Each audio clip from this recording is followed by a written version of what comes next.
And this is the first time we've been allowed to perform together this weekend. Yes, because they had me hidden up in the hotel room. I just want you to know, they brought me here under cover of disguise, stuck me up in my hotel room and said, stay here till 6, it's noon. I'm up there, can't get out of the hotel room. They didn't even give me a key. I had to watch, what do you got, like 6 channels of Fox up there? He tried to escape once, but as soon as he opened the door, Ruba was... Yeah. Aussies. You know, I've noticed, have you noticed that derogatory terminology down here, if you go up to the United States and say something like that, somebody will get sued. You guys like have the balls to let words just roll off. It's like Aussie, okay, fine, hey, well, we like it. That's okay, cool. No, nobody gets sued. Nobody has to go to jail and get raped by Gunther in the shower. But it was what? It was nothing. One of those key points in my life. Jesus, tell about that. I thought you enjoyed it. Well, you did drop the soap on purpose, you bastard. Slippery. I learned some German. One of my favorite phrases was, it got me friends.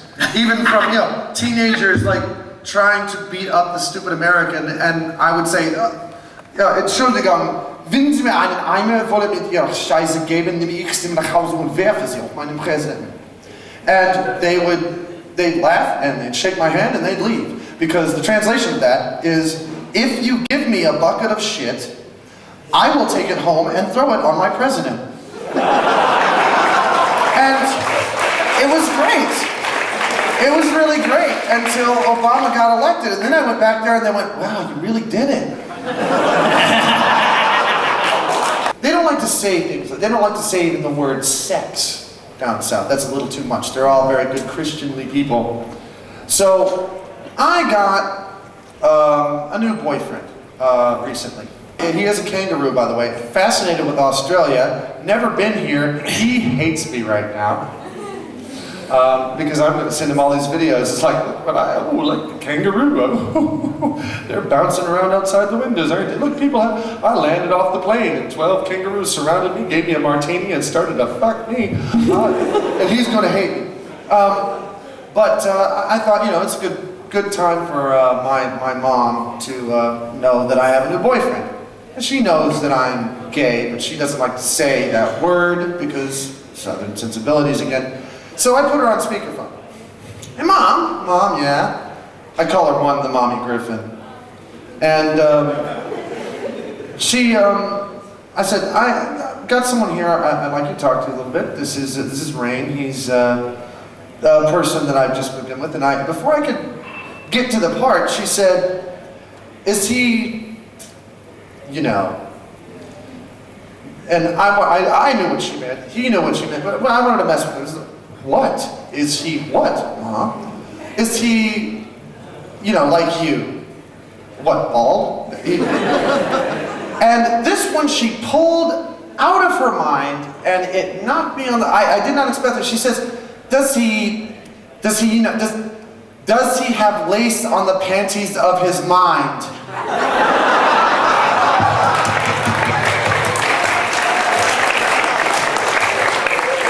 I love your mom.